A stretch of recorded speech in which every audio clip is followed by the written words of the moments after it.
छोड़ो, सारा मामला छोड़ो, धर्म कर्म शास्त्र जो सब जंजाल छोड़ो, गोपियों के उन भावों में डूब जाओ। यही जीवन का सार है। कृष्ण ने उद्धव को सुनाया भागवत के 11वें स्कंद। तो ये वाली बात है, देवी कृष्णमयी प्रोक्ता राधिका परदेवता। फिर राधा जी का और एक नाम क्या है? राधिका। कृष्ण वांछा पूर्तिरु करे आराधने, अतएव राधिका नाम पुराने व्याख्या। पुराणों में राधा जी को राधिका शब्द से कहा गया है। बोले राधिका क्यों? सर्वश्रेष्ठ आराधिका। जितने लोगों ने कृष्ण की आराधना की उन सब में सर्वश्रेष्ठ है कौन? राधा जी। कृष्ण की समस्त प्रकार इच्छा अभिलाषाओं की पूर्ति करने वाली, सब प्रकार की इच्छा अभिलाषा को पूर्ति करती है राधा। इसलिए कृष्ण की समस्त प्रकार मनोवांछा अभिलाषा इच्छा कृष्ण वांछा पूर्णतैव राधिकैका न चंदा। जितनी भी गोपियां हैं उन सब में कृष्ण की इच्छा अभिलाषा को पूर्ण करने वाली वो श्री राधा है, दूसरी है। तो ऐसी श्री राधा जी पर देवता, सर्वश्रेष्ठ देवता। कृष्ण की आराध्या कौन है? संसार के सभी लोग, ब्रह्मा शिव आदि से लेकर के सब लोग कृष्ण का भजन करते हैं, कृष्ण की आराधना करते हैं। भाई कृष्ण का आराधना सभी लोग कर रहे हैं, पर कृष्ण किसकी आराधना करते हैं? हाँ? सभी लोग कृष्ण की करते हैं, तो कृष्ण किसकी करते हैं? राधा जी। बोले क्यों? राधा ही तो उनका हृदय सर्वस्व है, सब कुछ है। ऐश्वर्य माधुर्य और वीर्य जस श्री ज्ञान वैराग्य सभी कुछ तो राधा है। तो कृष्ण को, कृष्ण स्वयं उनकी उपासना करते हैं। कम से कम ये सब हमारे पास तो रहे, तब तो हमें लोग मानेंगे, नहीं तो कोई मानेगा तो नहीं। तो इसलिए कृष्ण राधा जी की उपासना करते। तो कृष्ण के भी पर देवता है, सर्वश्रेष्ठ देवता, सर्व लक्ष्मीमयी, समस्त लक्ष्मियों की मूल लक्ष्मी महालक्ष्मी श्री राधा है ना। बोले कैसे? जितनी गोपियां हैं सब राधा जी के कोई अंश कोई प्रकाश है। तो द्वारका की रानियां 16,108 रानियां राधा जी के ही अंश है, और देवियां जितने लक्ष्मियां सब राधा जी के प्रकाश है। यहाँ तक कि जितनी देवियां हैं, जितनी शक्तियां हैं, माताएं सब किसके प्रकाश? सब राधा जी के प्रकाश। क्यों? उनका गुण, उनकी जो दया करुणा स्नेह प्रीति ममता सब कुछ माताओं में, तो कहाँ से आता है? सब राधा जी से आता है ना। संसार में प्रकृति और पुरुष, प्रकृति कुल ललाम वृषभानु राजनंदिनी राधा, और परम पुरुषोत्तम कौन? भगवान श्री कृष्ण। अतएव वो पुरुष रूप में है, राधा जी प्रकृति स्वरूप में है। इसलिए दो ही स्वरूप है। संसार में जितना जो कुछ भी आया सब राधा जी से ही आया और उन्हीं का स्वरूप है। माताओं में बहनों में भी उनके प्रकाश का कुछ। देवियां उमा रमा सत्ता सची चंद्रा रुक्मिणी राधिका पदरज पूजये माही। उमा उमा देवी पार्वती, रमा लक्ष्मी, सत्ता सत्यभामा, सची देवी इंद्राणी, चंद्रावली रुक्मिणी आदि जितने भी हैं सब राधिका पदरज पूजये माही। राधा जी की चरणधुली की पूजा करती है और उनकी कृपा करुणा की प्रार्थना करती है। या ठाई सत्यभामा वांछे सौभाग्य गुण, यार सौभाग्य गुण वांछे सत्यभामा और सती अरुंधति, ये सभी पतिव्रत आदि गुणों की प्रार्थना करते हैं राधा जी से। बोले राधा जी को पतिव्रता शिरोमणि कहा जाता है। बोले पतिव्रता शिरोमणि कैसी? बोले लोग संसार में क्या कहेंगे? बोले अरे राधा जी का कृष्ण के साथ विवाह हुआ है या नहीं, स्वकीय संबंध नहीं है, विवाह नहीं हुआ है, यही तो कहेंगे ना। दूसरे के साथ में विवाह हुआ और कृष्ण से प्रेम किया, इसलिए राधा जी के प्रेम को परकिया कहते, गोपियों के प्रेम को परकिया कहा जाता है ना। तो परकिया अच्छा है या स्वकीय अच्छा है? बोलिए,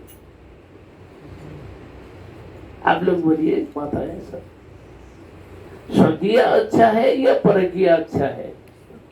कौन सा अच्छा है? हाँ?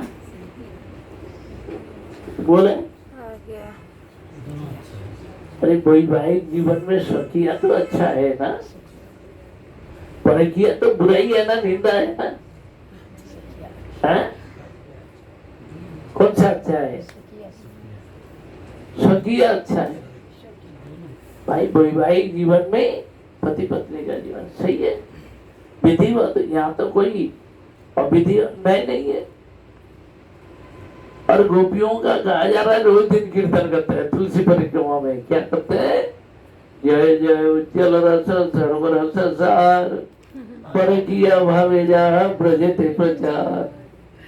हाँ, जय जय उज्जवल रस समस्त रसों में सार परकीय रूप में ब्रज में प्रचार।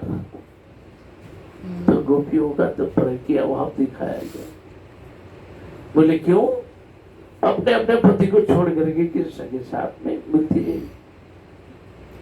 इसलिए। पर तो इस बात को नहीं दिखाया जा रहा। क्या दिखाया? अब देखिए, परकीय और सकीय में अंतर कहाँ है? परकीय किसको कहेंगे और सकीय किसको कही जाएगी? सकीय का मतलब है जिसके साथ विवाह होता है ना। ब्राह्मण, सज्जन, अग्नि और धर्म, इन चार चीजों को साक्षी रख करके जो पानी ग्रहण होता है उसको सकीय कही जाती है ना। विवाह में क्या होता है भाई? ब्राह्मण पंडित आते हैं जो कि क्या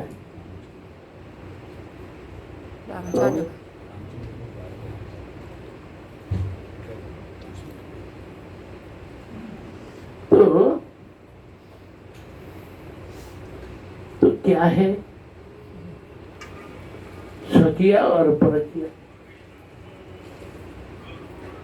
सखिया में विवाह संबंध होता है, ब्राह्मण पुरोहित आकर के विवाह कराते हैं, दोनों का गांठ बंधन कराते हैं, दान संकल्प कराते हैं, पूजा पाठ कराते हैं, हवन भी कराते हैं। तो इसलिए ब्राह्मण साक्षी है, अग्नि साक्षी है, अग्नि प्रज्वलित किया जाता है, भाई अग्नि भी साक्षी है विवाह में, ब्राह्मण अग्नि। फिर धर्म को साक्षी रखा गया, और सज्जन जितने भी लोग आए बराती सभी लोग साक्षी गवाही रहे कि हाँ इन दोनों का वर वधू का परिणय हो रहा है, और इसको हम समाज के साथ मान रहे हैं सभी लोग सहमति से। इसलिए इसको वैवाहिक संबंध कहा गया, ये सखिया हुआ। अच्छा, परकिया में ये सब कोई मतलब ही नहीं है, किसी का कोई मतलब नहीं है। तो परकिया में 4 गुण है, 4 गुणों की बात कही गई है परकिया में, जो कि वामता, दुर्लभता, निवारणता, प्रचंड कामता। और सखिया में ये गुण नहीं होते।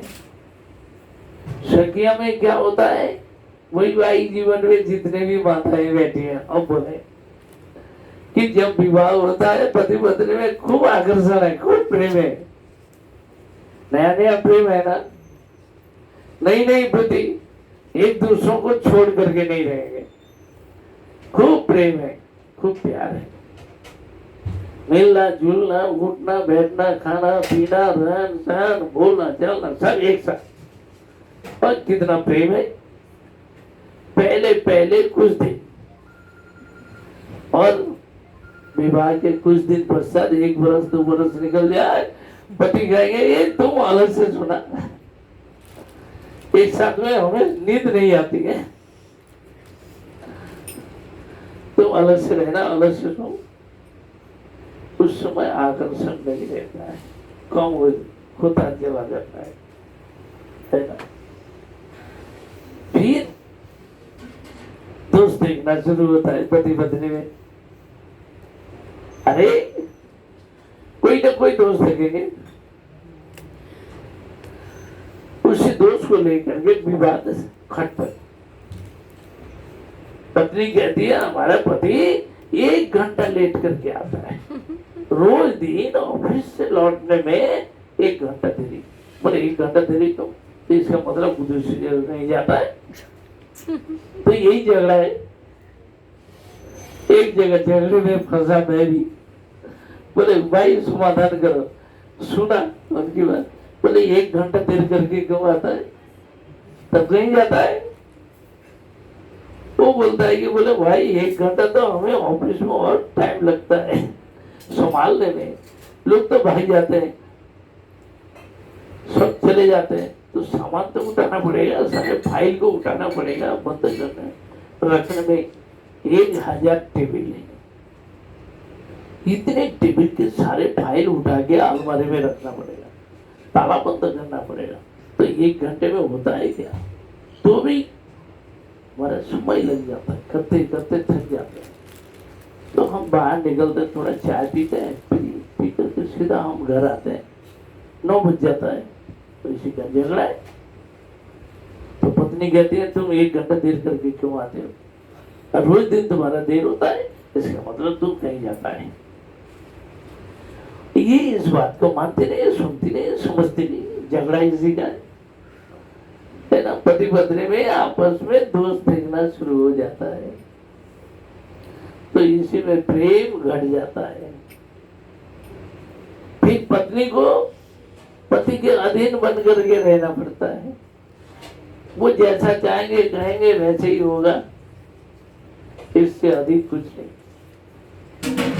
तो इसलिए स्वकीय जीवन में ये त्रुटियों के कारण प्रेम घट जाता है, न कि बढ़ता है ना। वैवाहिक जीवन का प्रेम घटता जाता है, बढ़ता ही नहीं है। और गोपियों का प्रेम हमेशा बढ़ता जाता है, कभी घटता नहीं है। बोले क्यों? उनका प्रेम जो है परकिया प्रेम। बोले परकिया का क्या लक्षण है? सामान्य रूप से लोग यही कहेंगे कि पति के रहते हुए दूसरे पुरुष से संबंध बनाती है। पति की ये बात नहीं है। यहाँ पर श्री रूप गोस्वामी पाद कहते हैं 4 चीज। एक महिला के अंदर में 4 गुण होना चाहिए। वामता, दुर्लभता, निवारणता और प्रचंड कामता।